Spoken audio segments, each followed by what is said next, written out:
The first time the Necrobinder clicked for me was when I made an Osty build. Osty is your companion. Every turn, you summon, giving him some health. And if enemies use attacks on you, the damage goes to Osty before your health pool. As a note, that only applies to attacks, so status cards in your hand, yeah, Osty is not going to be blocking those. Also, your starting card Unleash deals damage based on Osty's max health, so already you can probably see the core of a build here. Summon lots, give Osty a massive health pool, don't worry about the fact that you might be attacked occasionally because Osty will block that damage, but also block when you can to keep him healthy, then use Unleash for big damage. And yeah, that's the simplest form of Osty build. The reason I made this video is because, like with everything in Slay the Spire, there's a lot more nuance. There are other cards which can help your build, and also you're not always going to be offered your first choice. So it's good to know what your options are. In this video, I'm going to be going over my favorite Osty build variant, then I'm going to be talking about some of the others which I will admit I don't have as much experience with, and then I'm going to be talking about all the cards and relics that you might find useful along the way. And so, with that said, let's get right into it. Starting with my favorite Osty build, which revolves around the card Squeeze. This is a 3-cost card, so playing it takes your entire turn, unless you get energy from Friendship, Invoke, Relics, or any of the other sources that the Necrobinder actually has quite a lot of. And it does, I believe the technical term is, a fuckload of damage, especially if you happen to increase it with lethality, a power that makes your next attack 75% stronger. At the very least 50%, 75% if you upgrade it, but it's very much worth doing. Now even just baseline, Squeeze has an impressive amount of damage, but it scales based on your other Osty cards. So, in a Squeeze deck, your goal is the big Squeeze, and also a bunch of low-cost, very efficient Osty attacks that you can hopefully use to cycle your deck while you're at it. A few examples of this include Rattle. This hits multiple times based on your Osty attacks, so it's a mini Squeeze that can be used to kill lesser foes. Flatten. This is normally a terrible card to use. It costs 2, which is a lot, and it deals 12 damage. There are 1-cost cards that deal 12 damage and have additional effects beyond that. So why use this terrible card? Because if you use any other Osty attack, it's free, and you're going to be using other Osty attacks. That's the entire point of a deck. Other Osty attacks like Fetch, a 0-cost card that does not deal very much damage, but this is the important part. The first time you play it in a turn, so provided you don't play your entire deck, shuffle, and then draw the same Fetch again, you draw a card, meaning it is free damage, a free Osty attack, and it helps you cycle through your deck. Last up, Right Hand Hand. This is another 0-cost card, which is pulled back into your hand when you use a 2-cost card, such as Squeeze. Though I will admit, Right Hand Hand isn't quite as important to the build. You might also notice that while I've mentioned all of this, I haven't said the word summon once. That is because Squeeze damage does not scale off of Osty's health. Doesn't mean you shouldn't have summon in your deck, it just means it's not part of your damage scaling. It's purely defensive, and again, you should probably have some of it in your deck. Now, if you're going with this setup, what are some other cards that you might want to consider? First up, Lethality. Like I said before, it makes the first attack you play much stronger. The first attack being something like Squeeze, and it having 50 or 75% damage means you just one-shot stuff. Next up, Snap. When you use it, it's an Osty attack, so it scales Squeeze, and you can put Retain on a card, which is really good if, say, you want to play the big Squeeze, but you also don't want to take all that damage from the boss. Just Snap, save it for later. Poke is another 0-cost Osty attack. Unfortunately, it does not replace itself in your hand, nor does it get pulled into your hand when you play other cards. So it's worse than Fetch or Right Hand Hand, but it's still not the worst. Then there's High Five. This is an AoE attack, it costs 2, so it can pull Right Hand Hand, and it inflicts a bunch of vulnerable on everything. I don't think it fits in the deck every time, I don't think it's a must-play, but it is pretty good, and against low health trash, like if you pull this in Act 1, you will absolutely destroy stuff. Also, if you want to guarantee having an Osty attack, go Sentry Mode. It just generates one for you every turn. It's 0 cost, well, the power is 2 cost, but once you play the power, the card you get every turn is 0 cost. There's also a few general cards that are quite good, such as Grave Warden. This is just a very, very, very good card. It gives you a high amount of block, and it generates souls. Souls are a zero-cost card that allows you to draw more cards, so you can cycle through your deck and pull out the things that you want. If you are using Grave Warden, Soulstorm isn't the worst thing to include. It actually hits pretty hard if you've played a bunch of souls. That said, don't go out of your way for it. Invoke summons, so increased health for Osty, and in addition, it gives you a whole bunch of energy on your next turn. Now, since you have some souls in your deck, I recommend Devour Life. This is another power that gives you summoning, i.e. more health for Osty, whenever you consume one of those souls, which you're going to be doing all the time because you want to cycle through your deck. Another nice generic card is Defy. You can use this to put Weaken on an enemy. And last but not least, Melancholy. Initially, this is a bad deal, because it costs 3, but much like Flatten, the cost goes down significantly if anything dies. Anything being an enemy, a minion, or Osty. And since this build doesn't need to scale summoning and doesn't need Osty to stay healthy the way you would with an Unleash build, well, it's going to be cheap and or free a lot of the time. And if not, play your Grave Warden instead. That said, you're probably going to be summoning and blocking enough that you're still going to get decent damage out of Unleash or Protector. Maybe not enough to bonk a boss in one turn, but probably enough to kill a trash mob.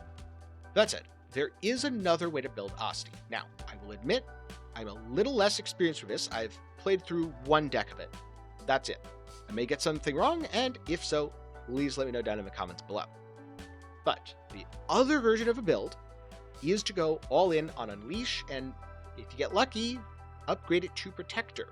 And the difference between Unleash and Protector is pretty important, because Unleash is current health.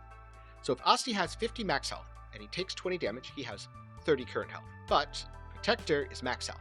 So Protector will get 50 extra damage, even if Osty is at 30 health. This version of a build relies on cards like Bodyguard, Sikkim, Devour Life, and Dirge to summon a ton, give Osty a massive health pool, and then bonk enemies with Unleash. Also, you can use Necromastery as an alternate win con. Necromastery is a little bit of summoning, and when Osty loses health, enemies take damage equal to Osty's lost health. This way, even if a boss does get through your block, and does end up killing your Osty, yeah, your Unleash went away, but it doesn't matter because the boss is still dead. In fact, last time I played this archetype, I actually got a lot more use out of a Necromastery on the tough fights than I did out of the Unleash, because on the tough fights, enemies were just doing a ton of damage when I was trying to set Osty's health up. Once I got his health set up, once I got him to like 30-40 health, he was good. Everything was in a die. It was before that I was really struggling, and having the Necromastery really came in handy because it was usually up against multiple low health foes, which it is highly effective at killing. Now, before I move on to cards to upgrade and relics to look out for, there's a few more cards I want to talk about which I'm not entirely sure if they do fit into the build or they don't fit into the build. I.e., I need to play with them more, and I may get back to you in the future. Also, if you have experience with these cards, let me know. The first of which is Friendship. This is a power that gives negative strength, so not a problem because Osty doesn't suffer those strength penalties. Exchange for 1 energy a turn. The reason I'm mixed on it is because it doesn't have an 8. So, if I draw it early, like turn 1, it's really good. If I draw it when the enemy's already 3/4 dead, it's not particularly useful. Hence, why I'm a little bit mixed. As a note, do not upgrade this. The reason you don't want to upgrade it is because it just goes from -2 to -1 strength, which already doesn't really affect the build. Second up, Oblivion. Technically a Doom card. The thing is, it stacks up a lot of Doom just as you play stuff, and it costs 0. So, especially in the Squeeze version of a build that's playing a lot of 0-cost cards that are cantripping, it stacked up a surprising amount of Doom on enemies. That's at like half the time. I just one-shot them afterwards with a Squeeze anyway, so it didn't really matter, hence why I'm mixed on it. But I think it's worth considering. It is a rare card, you're not going to see it that often.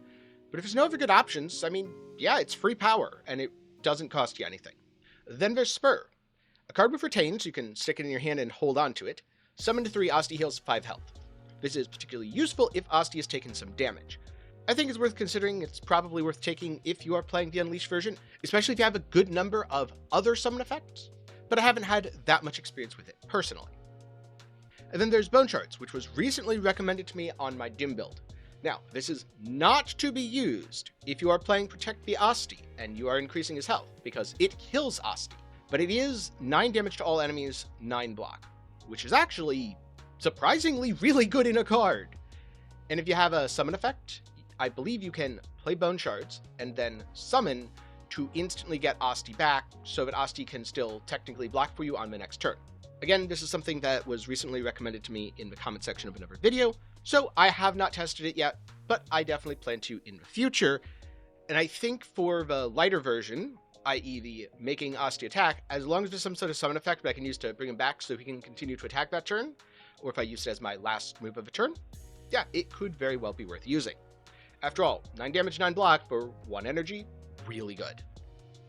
Which cards should be a priority in terms of upgrade? Well, if you are building around Squeeze, Squeeze. On the other hand, if you're going more of a summon route, things like Devour Life and Dirge gain a particularly high amount of value as you upgrade them. Personally, I like upgrading Grave Warden, both because it gives extra block, and also because it gives Soul Plus, so drawing 3 cards instead of 2. If you've got it, Lethality is a very good upgrade target. Think about it this way.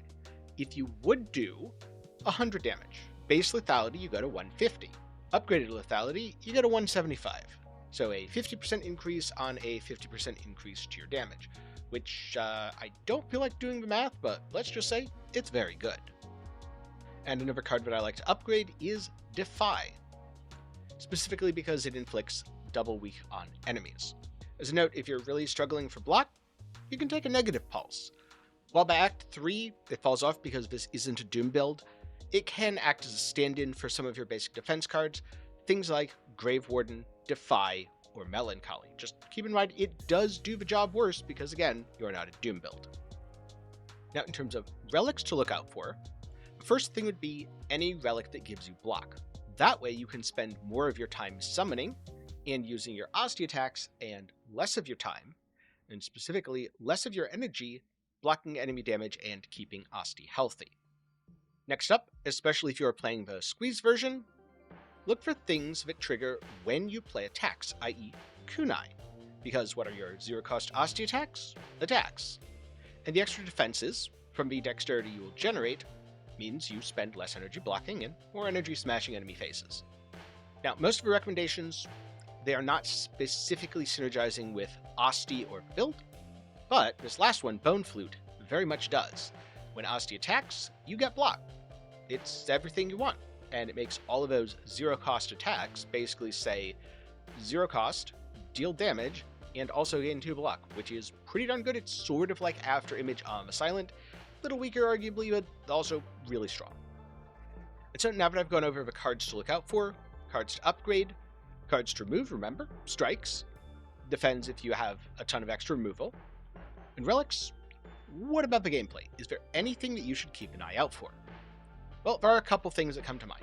The first of which is, if you're running Melancholy in your deck, it's actually a good idea to let Osty die on turn 1 or turn 2. Try not to take too much damage in the process, but if he dies, this reduces the cost of Melancholy, which makes it easier to play, which means you get extra block for cheap, or in some cases for free. Now, something else I found is that this deck interacts weirdly with statuses, because remember, Osty blocks the damage that you take from attacks, at least the unblocked damage that you take from attacks. However, statuses that deal damage to your character are not attacks. So even if a status says, deal 2 damage if this is in your hand at the end of a turn, Osty is not going to absorb that for you. This is not always a bad thing. Sometimes this is a good thing, because sometimes it's better for you to keep Osty healthy so that you can use Osty's health pool for damage and take a little bit of damage yourself and then, heal up by resting, or maybe you have a relic that lets you heal. Those are pretty nice. But at other times, let's say you have really low health but a big Osty, you have to play carefully because Osty is not going to protect you from those statuses. Now, the next thing to note about this build, certain enemies, which would normally be a problem because they say debuff your strength or your dexterity, aren't as much of a problem here. Osty attacks do not scale off of your strength, so if you have negative 100 strength, Osty still does full damage. Losing dexterity is problematic, and it is especially problematic if you are playing the Unleash version, where you need to keep Osty healthy. But summoning is unaffected by dexterity. You cannot boost it by getting dex. It also does not decrease if you don't have any dex. So you can use this to your advantage, and make sure that on those bosses you play less block cards, and play more Osty cards. Something else that I struggled with when I first started playing the archetype were groups of enemies. Whether this is some of the elites in Act 1, or the swarms of enemies in Acts 2 and 3 that just have way too much health. That's why adding a high 5 to the deck really helped out. Because, first of all, high 5 hits everything. It's a nice burst of damage. In Act 1, it's pretty much going to kill everything and or leave it very low health. In Acts 2 and 3, it won't kill everything, but it'll set us up for success. However, it also inflicts a bunch of vulnerable, which means they'll take more damage from your subsequent attacks, so you can finish them off much faster. However, it is not strictly necessary. You can muddle your way through by blocking up and, punching one thing really hard. It's just going to be more painful. Interestingly, if you have a Necromastery build, that's actually where you don't have to worry about AoE at all.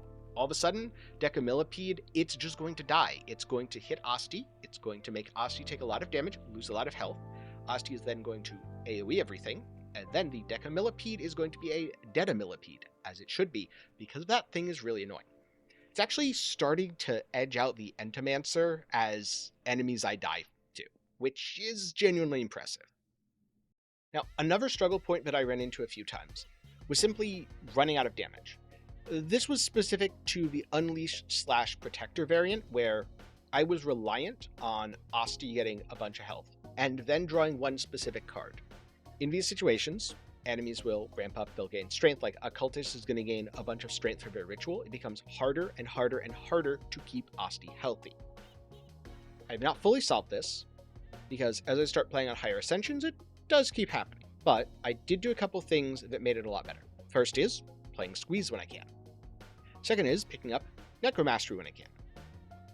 Third is grabbing Lethality, because this way, in the early game, and honestly even into Act 2, a strike with 50 or 75% more damage still does enough to be considerable, and it will contribute even if Osty is dying. It's also why I keep an eye out for a Soulstorm, because that way, the souls that I've played throughout the fight, they add up, and I have an alternate win con. One other thing that I found helpful is just using potions if I found myself getting behind, or using potions on an enemy where I was worried about getting behind. You're not always going to have a good potion, but sometimes just playing a card twice, like that one really good Unleash, or having that one really good Unleash do triple damage, that is enough to get you through a tough fight. Also, in general, I found that I had more problems with elites and trash mobs than I did with bosses on these builds. Then, last up, if you start taking a few Osty cards, and it is not going well, but you get really good soul cards, you can kind of just add soul cards. Like, Haunt actually fits decently into the deck. You can get Reeve, so you generate extra souls. Dirge is both an Osty card and a soul card, so it kind of serves double purpose. And having all those souls lets you cycle through your deck better. That actually saved a run for me recently. I'd gotten to Act 2, my deck was kind of a mess. I was struggling to keep Osty alive. I also didn't have Squeeze, but I did get a Haunt and a Soulstorm, and all of a sudden I was a soul build, and I was totally fine. That's about all I've got for the gameplay tips and tricks. And so that's about it for my Slay the Spire 2 Necronomicon talk, which doesn't quite have the same ring as TED Talk, but hey, I'm going to go with it. I've enjoyed playing the Necrobinder. At this point, this is my second most played character behind the Silent. If you want to know more about the Silent, maybe the Shiv archetype or the Poison archetype, then I have videos on that. On the other hand, if you want more Necrobinder, well, I've also got you covered because I made a Doom build based on a run that went really well. The thing that I have not done yet is explored as much of the Soul archetype. I know it's really strong, but so far my deck hasn't quite come together on the runs where I've been building it, or I ended up, like you saw in some of the footage, as like half Soul, half Minion, because they're really close. Sometimes it's just a matter of splashing one or two extra cards. So that doesn't exactly feel like it warrants its own video when I'm going to be like, oh yeah, and I used all these Minion cards. Maybe in the future. But thank you very much for watching to the end. I'm glad you enjoyed the video. If you want something else to watch, maybe check out some of the build guides that I just mentioned. Also, keep an eye out in the near future, as I'm going to be doing something a little bit different.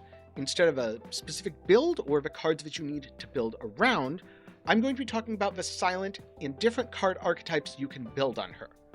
This is a video that I wanted to do when I first started playing, but it's taken quite a while to put together. So keep an eye out for that, get subscribed so you don't miss it. But that's going to be it for me today, so thanks again, see you in the next one.